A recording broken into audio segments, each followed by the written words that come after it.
Okay, here's our new door, and install new locks to meet the new door. So this is how we enter into the Wang household. Firstly, we have our security gate with this nice door. So I need to get in, so I do this. And then next we have another lock. So the second lock I need to key in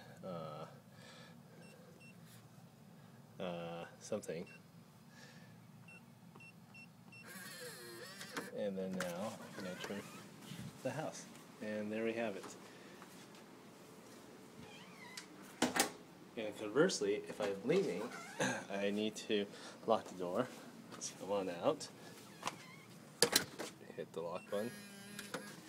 And then I close the door. And there we go. Secure house. So, go ahead and enter it again.